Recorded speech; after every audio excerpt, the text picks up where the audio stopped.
the finance team had spent 3 weeks waiting for one name. For 4 years straight, Laurel had been Horizon Capital's top revenue analyst.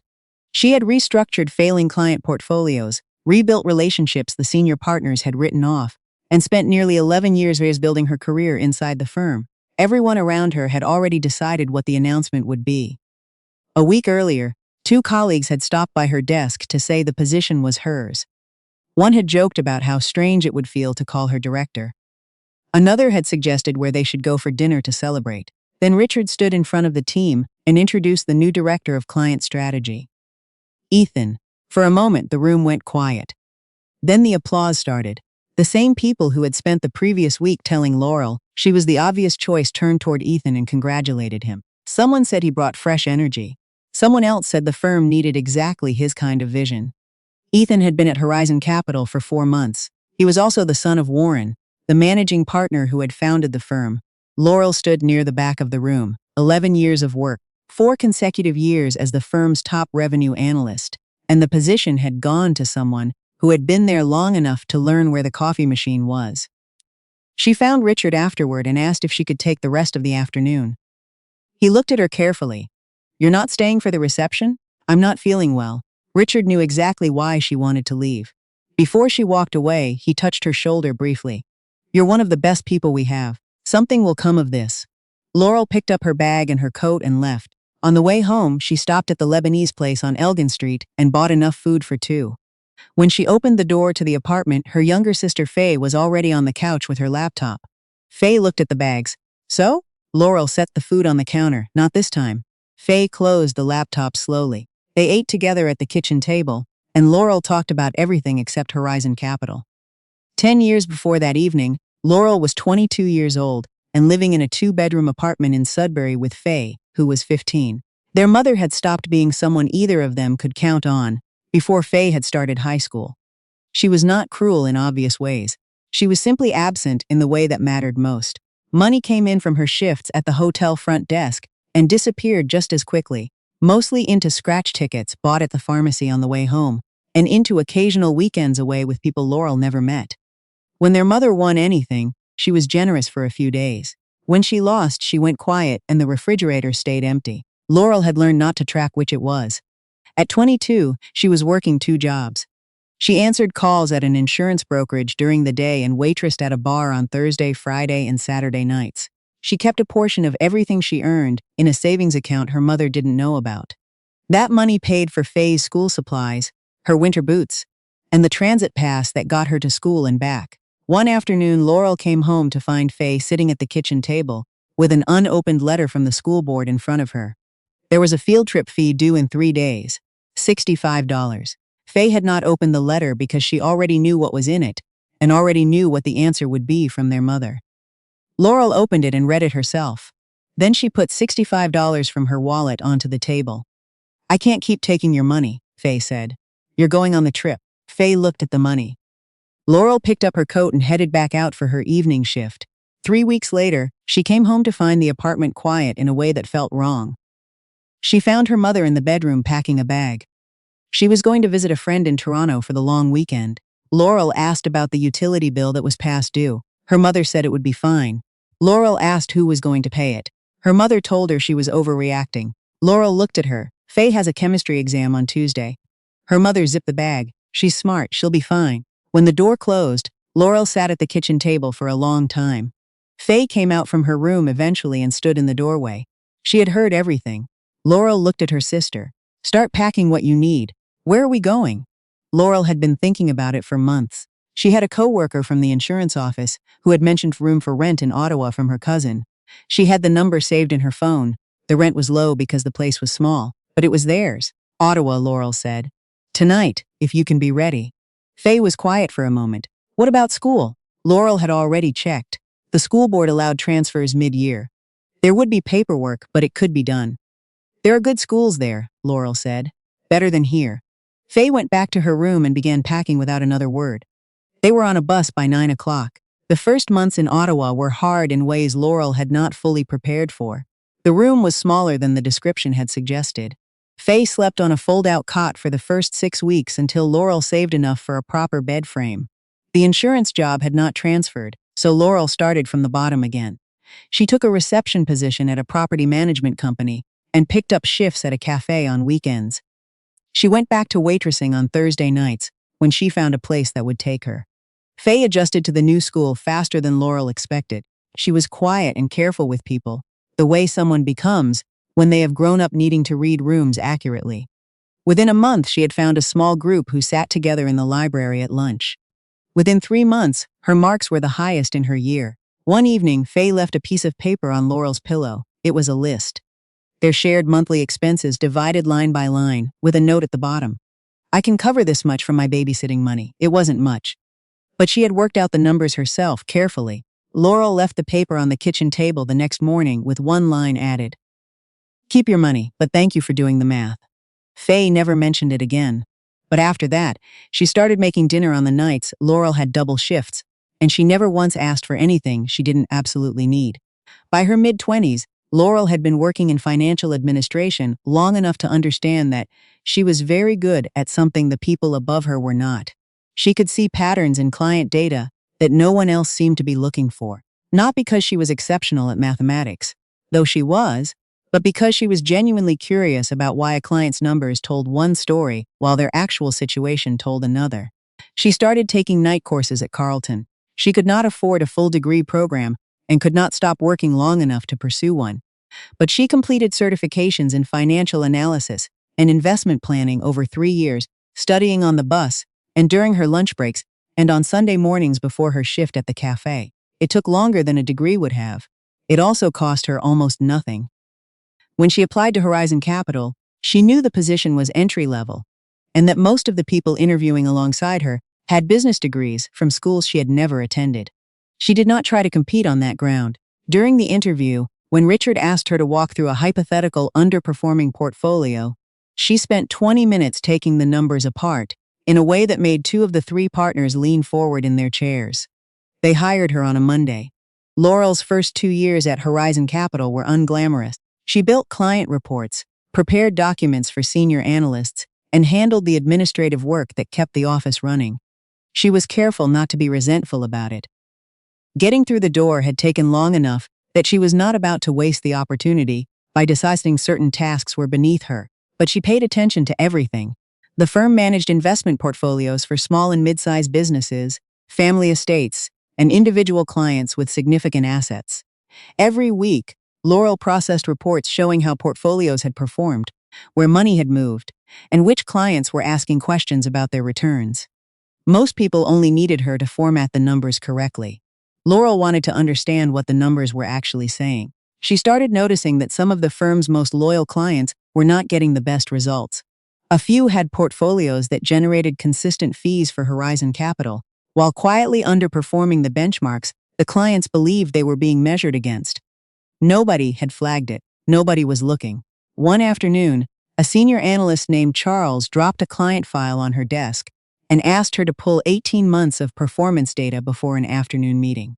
Laurel put the report together and noticed something while she was formatting the final page. One of the firm's longer-term clients had been paying advisory fees on a portfolio structure that had not been reviewed or adjusted in nearly 3 years. During that time, 2 of the core holdings had shifted significantly. The fees were still being charged at the original rate, based on a risk profile that no longer reflected the client's actual situation. She brought the finished documents to the meeting room and set them on the table. As she turned to leave, she heard Charles explaining to the client that their portfolio was performing as expected given current market conditions. Laurel stopped. The rebalancing threshold was crossed 8 months ago, she said. If the structure hasn't been adjusted, the current returns are being benchmarked against the wrong baseline. The room went quiet. Charles looked at her. Laurel kept her voice level. The client's risk tolerance changed when they sold the business. The portfolio model should have updated then. Charles thanked her and told her she could go. She went back to her desk and did not know whether anyone in that room acted on what she had said. The next morning, Charles put another file on her desk and asked her to pull the client's full history going back 5 years. The pattern was not unique. Laurel spent the following weeks reviewing it across similar accounts. She found 3 other clients whose fee structures and portfolio models had drifted significantly from their original intentions without anyone at the firm noticing or acting on it. In each case, The client was still paying. In each case, the relationship looked healthy from the outside. In each case, something important had been quietly ignored. Richard called her into his office after she submitted a summary of what she had found. "Who asked you to look at this?" he said. "Nobody." "Then why did you?" "Because the numbers didn't match," Laurel said. Richard looked at the summary for a long time. He told her he was giving her 3 of her own accounts. They were not the firm's most valuable clients. One was a small manufacturing company that had been at Horizon Capital for 7 years without anyone paying close attention. Another was a family estate that had seen 4 different analysts in 3 years.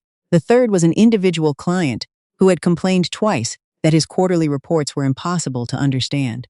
"Take them," Richard said. "Show me what you do with them." Laurel's first 3 accounts changed the way people at Horizon Capital talked about her. She started with the manufacturing company. The owner had been told for years that his portfolio was performing adequately. Laurel went back through the original investment thesis and compared it against what the portfolio actually looked like now. They weren't the same. She restructured the allocation over several months and then went back to the client with a new reporting format that showed not just returns but the actual relationship between his portfolio and the business decisions he was planning for the next 5 years. The owner called Richard. He said he finally understood what he was paying for. The family estate took longer. There were 3 adult children involved, and all of them had different expectations about how the assets should be managed. Laurel spent several meetings just listening before she touched a single number. She then built a clear document that laid out what each family member actually wanted, where those goals were compatible, and where they weren't. The family stopped fighting over the account because there was finally a map everyone could read. The individual client with the unreadable reports called her on a Tuesday morning to tell her he had recommended Horizon Capital to his business partner. Richard moved her into a full analyst role. Her title finally matched what she was already doing. Over the next several years, Laurel took on larger and more complex clients. She learned which situations required a gentle reframe and which required someone to say something uncomfortable directly. She learned when a client was asking her the wrong question because they were afraid of the right one. She got very good at knowing the difference between a portfolio that was underperforming and a client who was measuring the wrong thing. Her results were consistent and easy to document. Client retention under her accounts was higher than the firm average. 2 clients had brought in significant referrals directly because of the relationship she had built with them. One family estate, which had nearly moved to a competitor 3 years earlier, had instead expanded its assets under Horizon Capital's management after Laurel restructured their approach. Richard promoted her twice. By the time Laurel became a senior analyst, new associates at the firm were studying some of the client communication systems she had built. She sat in on strategy meetings. She helped shape the way certain portfolio reviews were run. But the higher she moved, the more often her work became someone else's credential. When a major client's portfolio needed to be rebuilt after a significant market shift, Laurel spent 6 weeks doing the analysis and building the new structure. At the next senior team meeting, Charles presented the recovery strategy to Warren. Laurel watched from her seat as her framework appeared on the screen without her name attached to it. After the meeting, Charles passed her in the hallway. "Good thinking on that one," he said. Then he kept walking. Laurel went back to her desk. Horizon Capital was where she had built her entire professional identity. Faye had finished her degree and was working in public health in Vancouver. The stability Laurel had spent years creating was real and hard-won. Walking away without another offer meant giving up a track record that she was not sure any other firm would know how to read. So she stayed and kept producing work that was harder and harder to ignore. By Laurel's 9th year at Horizon Capital, she was managing some of the firm's most demanding client relationships. Her clients stayed not because she promised them the best returns in the industry.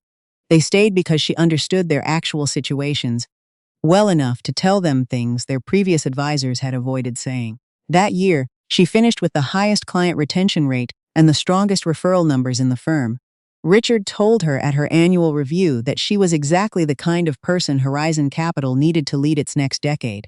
He said it sincerely, and she believed he meant it. Then Warren announced he was stepping back from day-to-day operations. The firm would spend the following months selecting a new director of client strategy. For the first time, Laurel was not the only person in the building who thought the position was obviously hers. The announcement changed the atmosphere quickly. Richard told Laurel privately that the firm was looking for someone who could do more than manage their own book. The director role would require improving the performance of the whole team, developing the firm's approach to new client acquisition, and making Horizon Capital's overall value proposition sharper and more consistent. Laurel understood. She had spent years proving what she could do with her own accounts. Now she had to prove she could produce results beyond them. Over the following months, the firm watched more carefully. Laurel was asked to lead several internal strategy reviews and help bring 3 underperforming accounts back to profitability. She changed the way the team tracked client satisfaction, built a new system for identifying at-risk relationships before they became actual losses, and restructured the reporting format for 2 accounts that had been generating client complaints. Her own numbers remained the strongest in the firm. Then Warren brought in someone new. His son Ethan had spent 3 years at a wealth management firm in Toronto and had recently moved back to Ottawa. Warren said he wanted Ethan to understand Horizon Capital's operations from the inside. Officially, Ethan was there to learn, but Ethan did not arrive like someone who was learning. In his first week, he sat in on meetings that junior analysts waited years to attend. Clients who had never spoken to anyone below Richard's level were introduced to him. Senior team members made time for his questions in ways they did not for anyone else. Laurel noticed. So did everyone around her. At first, no one said Ethan had anything to do with the open director position. Then Richard asked Laurel to include him in one of her client reviews. The client in question was a mid-size logistics company whose returns had been climbing while their actual cash flow told a different story. Laurel walked through the analysis. Ethan listened, then suggested the firm push for a larger allocation into growth equities. The short-term return would improve, Laurel said, but the client's real problem is liquidity. More exposure to growth equities makes that worse, not better. Ethan looked at the numbers.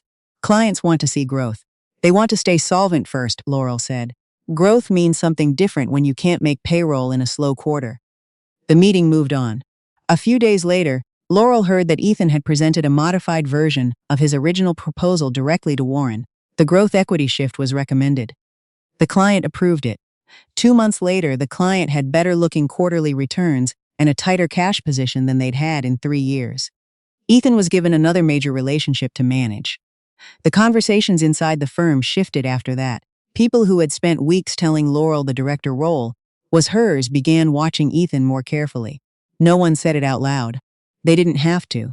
When the firm announced the formal selection process, both Laurel and Ethan were asked to complete the same project. A group of 5 mid-tier clients whose relationships with Horizon Capital had plateaued. No significant losses, but no growth either. The firm wanted a strategy for deepening those relationships and increasing long-term value. Laurel started with the clients themselves. She called each one directly, not to pitch anything, but to understand what they actually thought about their relationship with Horizon Capital. What they were satisfied with, what they had stopped expecting, what they would look for if they ever decided to move to another firm. What she heard was consistent. The clients didn't feel seen. The reporting was technically accurate, but emotionally disconnected from what they were actually trying to build. Several said their quarterly calls felt like check-ins rather than conversations. One client said she had stopped asking questions at reviews because she felt like her questions were being managed rather than answered. Laurel built her strategy around that gap. Horizon Capital was not failing these clients on returns. It was failing them on relationship. She proposed a new framework for how the firm conducted review, a new model for matching clients with analysts based on communication style and client goals, and a set of early indicators that would flag a disengaging relationship before it became a departing one. Ethan's proposal focused on upselling. He identified which of the 5 clients had assets that could support additional investment products and built a plan for introducing those products within the next year. His projected revenue increase for the firm was higher than Laurel's in the short term. The firm tested elements of both proposals over several weeks. Ethan's accounts agreed to expanded product offerings in 2 of the 5 cases.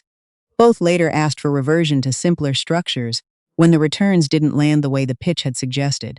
Laurel's accounts saw different results. 2 clients who had not expanded their relationship with Horizon Capital in years brought in additional assets. One client referred her sister. Another told Richard that she finally felt like she had an advisor and not just a service provider. Richard reviewed the results with Laurel. "Your numbers are strong," he said. Laurel looked at him. "Strong enough?" Richard smiled carefully. "Nobody in this building has done better work this year." Laurel waited. He didn't say anything else.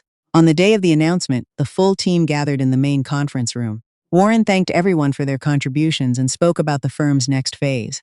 Then Richard stepped forward. Laurel looked toward him. Ethan. The applause came quickly. Laurel did not leave early. She stayed through the rest of the afternoon. She answered emails, finished a client summary that was due the following morning, and said goodbye to the two analysts who stopped by her desk before heading out for the evening. Both of them looked at her with the particular expression people have when they want to say something and can't find words that won't make it worse. That night she sat at her kitchen table with a glass of wine and her laptop and began drafting a budget.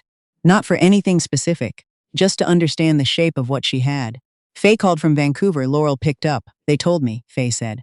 I saw your message, yeah. Are you okay? Laurel looked at the numbers on her screen. I'm thinking, that's not what I asked. I know, Laurel said. I'm okay. I'm thinking about what comes next. Faye was quiet for a moment. Good. You've been waiting for permission for too long. Laurel didn't answer. But she thought about it for a long time after she hung up. She went back to Horizon Capital the next morning and every morning after that. Ethan held his first directors meeting that Thursday. He said the firm had been too conservative. He wanted bigger clients, faster growth, and a sales-first mindset across all accounts. He wanted every analyst focused on expansion before maintenance. Laurel asked what would happen to clients who were in sensitive phases of their financial lives. Clients who were approaching retirement, or who were managing estates, or who were navigating transitions that required stability first. Ethan said those relationships would be reviewed case by case. The overall direction was clear. After the meeting, the analyst who sat 2 desks from Laurel stopped beside her. She had been at the firm for 3 years and had spent the past month telling Laurel the director position was hers. He has a different style, she said. Laurel looked at her screen. Maybe that's what the firm needs right now. Laurel did not answer. Within a month of Ethan taking the role, changes reached her client accounts. One of Laurel's longest-standing clients was a retired school principal named Margaret, who managed her late husband's estate. Margaret had been with Horizon Capital for 8 years. Her relationship with Laurel had been built on a simple principle: protect the principal, grow modestly, leave enough for her daughter. Margaret did not want complexity, she wanted clarity. Ethan reviewed the account and flagged it as underutilizing the estate's growth potential. He proposed a shift into a more aggressive allocation. Laurel sent him a memo. She outlined Margaret's risk profile, her age, her stated goals, and the fact that the portfolio was already performing exactly as the client had asked it to. Ethan approved the shift anyway. He said the firm's fiduciary duty included offering client strategies that served their interests better than they might currently understand. Laurel presented Margaret with the new proposal as required. Margaret listened carefully. She asked if Laurel recommended it. Laurel chose her words. She said it was the firm's recommendation and that she could walk through both options in detail. Margaret looked at her. I'm asking what you think. Laurel sat with that for a moment. I think the original structure serves your goals better. Margaret declined the new proposal. 3 days later, Ethan came to Laurel's desk and asked why the client had refused. Laurel told him what she had said. Ethan looked at her for a long moment. Senior advisors are expected to align their client conversations with the firm's direction. Laurel met his eyes. I presented both options. She made an informed decision. He walked away. Similar situations appeared across her accounts over the following weeks. Laurel kept careful records of every communication. She followed the firm's processes exactly. She documented every case where a client decision diverged from Ethan's recommendation, and she noted the reasoning in each file. She also started getting home an hour earlier than she used to. Not because the work was lighter, because she had started spending that extra hour on something else. She had been thinking about what Faye said, about permission. For years, Laurel had told herself that her value was legible at Horizon Capital, that eventually the right people would see it clearly enough to act on it. She understood now that the firm saw her value exactly as clearly as it needed to. It had simply decided that her value was most useful where she was. She started making calls in the evenings. She reached out to former clients who had left the firm. She reached out to a contact she had from a professional development event 2 years earlier. She started reading differently, not industry publications, but business filings and small firm announcements. She was trying to understand what was missing from the market she knew best. What she kept finding was the same gap she had been filling quietly for 11 years. Independent advisory firms were everywhere. Most of them sold products. Almost none of them were built around the client's actual situation. The ones that were tended to be small, overstretched, and struggling to grow because their model required too much of one person. One evening, she found a small consulting practice called Meridian Advisory Services. It had been founded 2 years earlier by a former bank wealth manager named Alan, who had left institutional finance because he believed the incentive structures were too misaligned with what clients actually needed. His firm had 4 clients. His website was nearly empty. His approach was exactly what Laurel had been practicing for a decade. She sent him a message that night. He replied in less than 2 hours. They met for coffee the following week at a place on Bank Street. Alan was direct and slightly exhausted, in the way of someone who had been right about something, and was discovering that being right is not the same as being successful. He knew what he was doing. He did not know how to grow. Laurel asked him what his biggest obstacle was. Getting in the door, he said. I can do everything they need once they trust me. Getting to trust takes too long. Laurel asked if she could see his client files. He showed her the records from his 4 accounts. She spent 40 minutes going through them and then looked up. You're solving the right problem, she said, but you're selling the methodology instead of the outcome. People don't want to hear about process. They want to know what changes. Alan looked at her. That's probably true. You also don't charge enough. He laughed, briefly. Also probably true.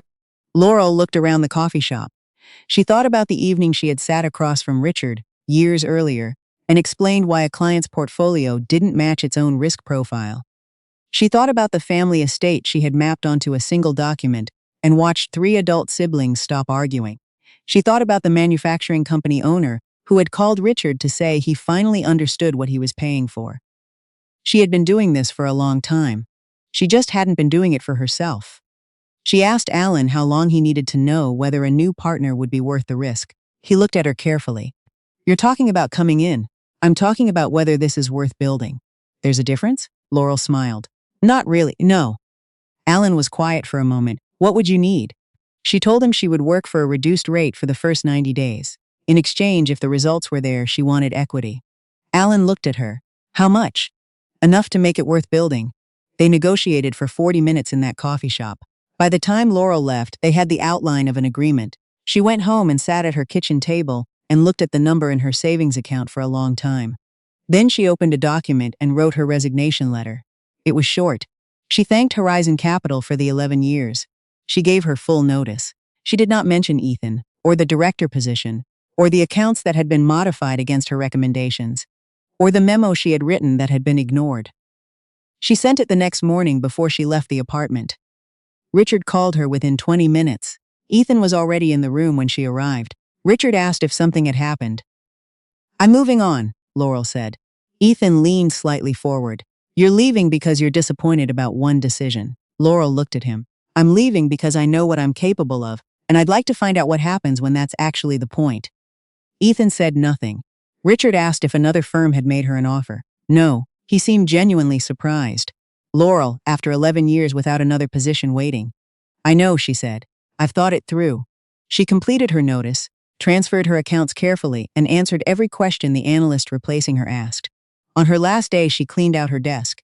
There was not much to take. She had always traveled light. Faye texted her that afternoon. Just 4 words. You did it. Finally. Laurel smiled at her phone on the bus home. The first months at Meridian were nothing like the first months at Horizon Capital. There was no desk waiting for her. There was no client list, no support staff, no process to follow. Alan had a leased office above a dry cleaner on Gladstone Avenue with 2 rooms, a printer that jammed regularly, and a whiteboard covered in Alan's handwriting that wrapped around 3 sides of the smaller room. Laurel loved it immediately. She started with the 4 existing clients. She called each of them herself, the same way she had done with her very first accounts at Horizon Capital. She wanted to know what they thought they were getting and whether it matched what Alan believed he was providing. The gap, in every case, was communication. Alan was doing excellent analytical work, but the clients experienced Meridian as quiet. They heard from him at scheduled intervals. They felt informed but not engaged. None of them had referred anyone, not because they were unhappy, but because they couldn't easily describe what Meridian did in a way that would make sense to a colleague. Laurel changed the first contact model. She introduced brief monthly check-in calls that were not about numbers but about context. What was happening in the client's business or personal life that might affect their priorities? What had changed since the last formal review? Was anything keeping them up at night? The calls were short. They were also the first time most of the clients felt like someone at the firm was paying attention to them as a person and not as a file. Within 3 months, 2 of the 4 clients had referred someone. Alan watched what she was doing carefully. He understood the technical side of every decision she made. What he found harder to explain was the pace. Laurel moved quickly without seeming rushed. She made decisions with incomplete information and was right often enough that the exceptions felt like information rather than failure. One afternoon, as they were reviewing a potential new client, he asked her how she had learned to do that. 11 years of fixing things that should have been done right, the first time, Laurel said. You learn what matters by watching what happens when it's missing. The new client signed. The one after that came through a referral from the first. 6 months into Laurel's time at Meridian, Alan placed a folder on her desk one morning. She opened it and found the revised partnership agreement inside.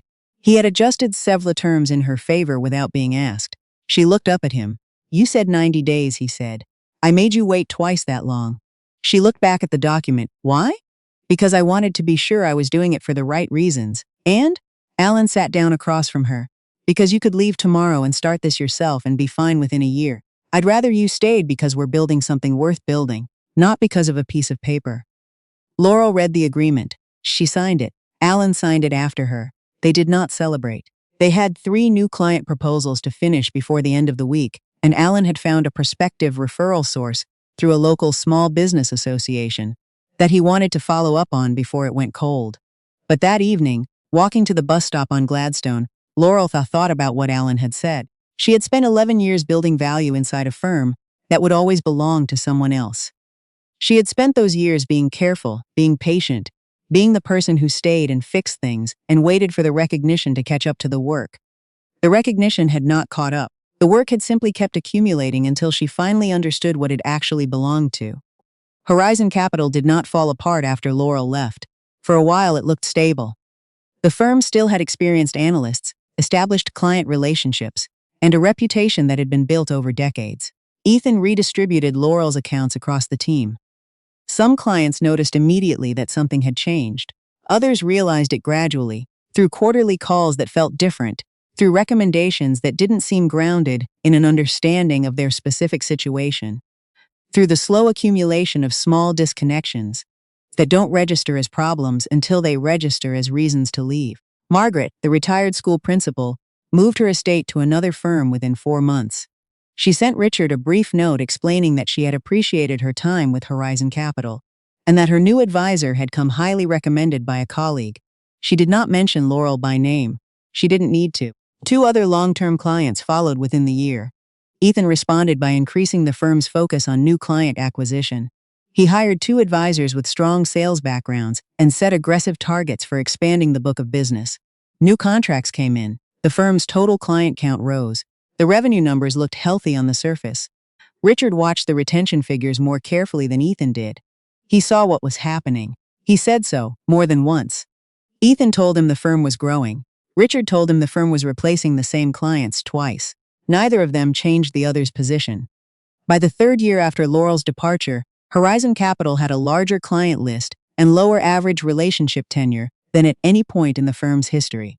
The clients who stayed the longest were the ones no one had paid much attention to, or the ones who were too invested in the relationship to start over somewhere else.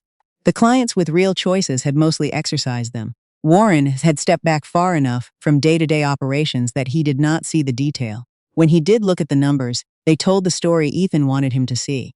More clients, more total assets under management, growth year over year. What the numbers did not show was what each of those clients was worth over time, or how much it was costing the firm to keep replacing the ones it was losing. Laurel did not spend those years watching Horizon Capital. She was too busy. Meridian had grown carefully and deliberately. Alan and Laurel agreed early on that they would not scale faster than they could maintain quality, and they both understood what quality meant in their market. It meant clients who stayed. It meant clients who referred. It meant being the firm that was called when something complicated happened, not just when things were running smoothly. By the time Meridian had been operating for 3 years, it had 22 active clients, a small team of 4 analysts, and a referral rate that had become the firm's primary source of new business. Laurel had built a client development process that started with understanding before it touched strategy, and Alan had built an analytical model that could adapt to a broader range of client situations than either of them had originally expected. They were not the largest independent advisory firm in Ottawa. They had never tried to be. They were the most recommended, in their specific segment, among the people whose recommendations actually mattered to the clients they wanted to serve. Then a former colleague of Laurel's called her on a Thursday morning. His name was Patrick, and he had worked at Horizon Capital for years before leaving to join a mid-size firm on the other side of the city. He had heard things. He wanted to know if she had heard them too. Laurel had not. She listened. 3 of Horizon Capital's long-standing institutional clients were in active review of their relationships with the firm. 2 had already begun conversations with competitors. 1 had been a Horizon Capital client for more than 15 years. Patrick asked if Meridian would be interested in those relationships. Laurel thought about it for exactly as long as it took to get to the end of the question. "Depends on the fit," she said. "That's a yes." She smiled. "Send me what you have." What Patrick sent her was not a list of desperate clients looking for any available firm. These were sophisticated relationships, managed by people who had simply lost confidence in the direction Horizon Capital was heading under its current leadership. They were not unhappy about returns in every case. Some were unhappy about how those returns were communicated, about whether the strategies being recommended still reflected what they had originally signed on for, about whether anyone at the firm understood what they were actually trying to build. Laurel recognized every one of those concerns. She had spent 11 years addressing them from inside the same institution. She brought the information to Alan. They spent 2 evenings going through the potential relationships carefully. 2 of the 3 were strong fits. The third was larger than anything Meridian had handled before and would require them to add capacity before the relationship could be properly served. "That third one is interesting," Alan said. Laurel looked at the file. "We'd have to move quickly." He looked at her. "Can we?" She thought about the team they had built and what they had been able to do with it. She thought about what it would take to add 1 more analyst with the right profile before the end of the quarter. "Yes," she said, "if we're selective about who we bring in." They reached out to all 3 clients directly, not with a pitch, with a conversation. Laurel did what she had always done first. She listened. Within 2 months, Meridian had signed 2 of the 3 relationships. The third chose a larger firm with more institutional resources, which was the right decision for that client, and a decision Laurel had not tried to change. The day the second contract was signed, Alan sent her a message. 2 words, "We're here." She knew what he meant. Meridian had crossed the threshold that separated a boutique practice from a firm with a genuine market position. They were no longer proving they could survive. They were beginning to decide what they wanted to become.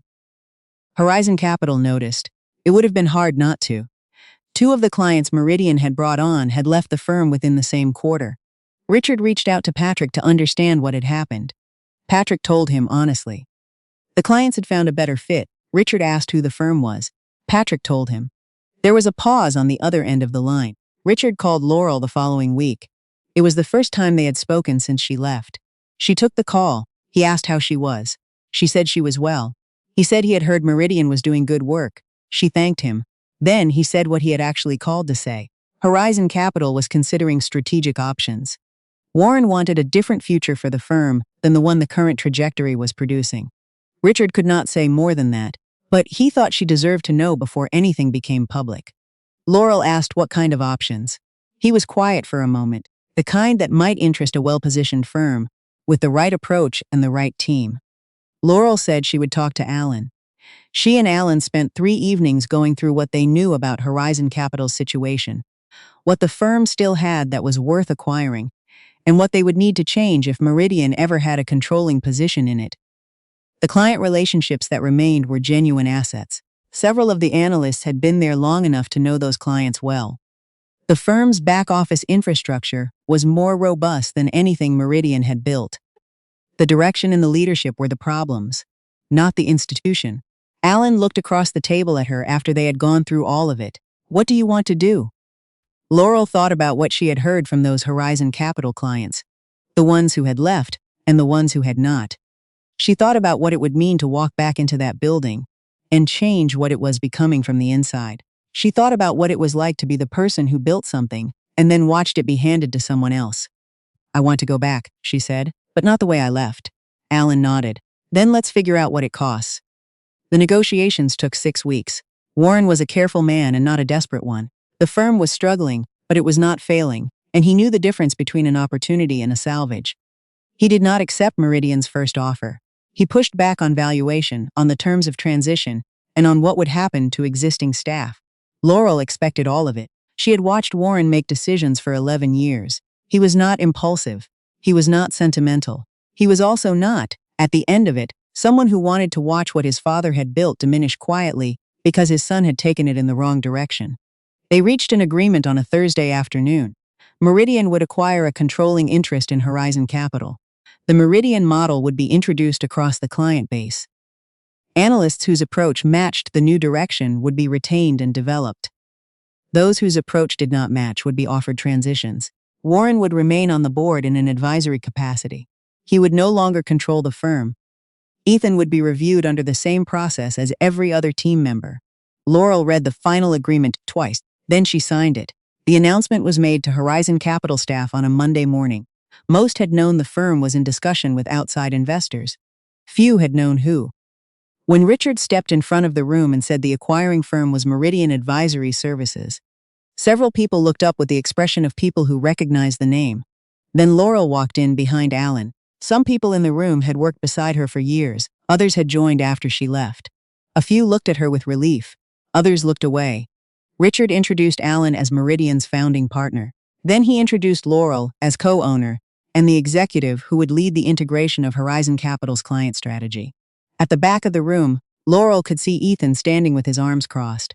She did not stop walking. The first integration meeting included Warren, Ethan, Richard, and the senior team from both firms.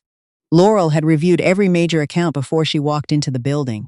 She knew which clients were stable, which were at risk, and which ones were already looking. She opened with the client numbers. Horizon Capital was not losing clients because of bad luck or market conditions. The firm was losing clients because the relationship model had shifted away from what those clients had originally chosen the firm for. New contract volume was up. Average relationship length was down. The cost of replacing a departing client was rising. Ethan said the firm had been making progress. Laurel agreed. In the wrong direction. He looked at her. She moved to the next slide. Meridian's approach would not eliminate Horizon Capital's growth focus, but growth would be measured differently. New client relationships mattered. Existing client relationships mattered more. The firm would stop treating retention as a passive outcome and start treating it as something you built deliberately. Several of the senior analysts asked sharp questions. Laurel answered all of them directly. Richard asked about the transition timeline for client communications. Laurel walked through it step by step. At the end, Ethan spoke. What happens to the current leadership structure? The room stilled. Laurel closed the folder in front of her. Every leadership role is being reviewed based on the same criteria: results, alignment with the new direction, and client relationship quality over the past 3 years. Ethan leaned back, including mine, including yours. She said it without edge. It was simply true. The review took 3 weeks. Laurel led it with Alan and an external HR consultant. They went through every major account, every leadership decision in the past 3 years, and every client communication that had been retained in the firm's files. Richard's record was complicated. He had made compromises Laurel had not forgotten. He had also held the firm together through a period that would have unraveled a less steady hand, and several of the client relationships that remained intact did so because Richard had quietly maintained them. He was offered a different role. Less authority, same firm. He took it. Ethan's review was straightforward. The numbers were the numbers. The firm had lost 23% of its long-term clients under his direction, while spending more than at any point in its history on new client acquisition. His understanding of individual client situations was shallow. His results in the positions where individual understanding mattered most were the weakest in the senior team. He was offered a junior advisory position or the option to leave. He left. Warren did not intervene. Laurel had expected him to. He called her the morning after Ethan's departure and said only that he hoped the firm would be in good hands. It will be, Laurel said. She meant it. The first year of integration was not easy. Change of that scale never is. Some clients tested the new arrangement carefully before committing. Some analysts took longer than others to align with the Meridian approach. 2 strong performers left anyway, for reasons that had nothing to do with the transition. But the client losses slowed within 6 months. By the end of the first year, Horizon Capital's retention numbers were higher than they had been in 4 years. Two clients who had left before the acquisition returned after hearing from existing clients about the change in direction. Three new relationships came in through referrals from clients who had never referred anyone before.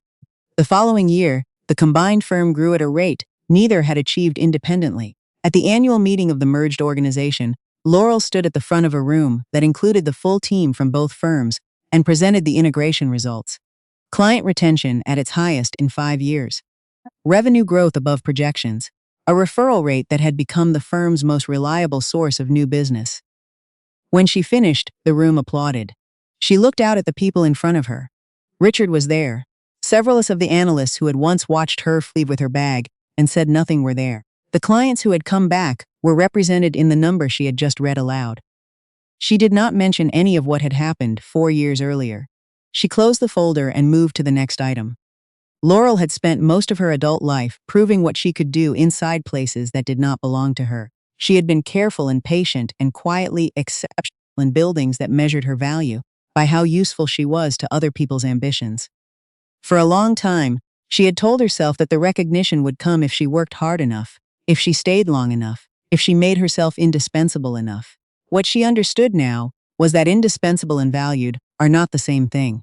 She had found the difference not when she left Horizon Capital, but when she had walked into a small office above a dry cleaner on Gladstone Avenue and seen a whiteboard full of the right questions being asked by someone who needed a partner, not an employee. The title on her business card now said co-owner. It was the first title that had ever been entirely true.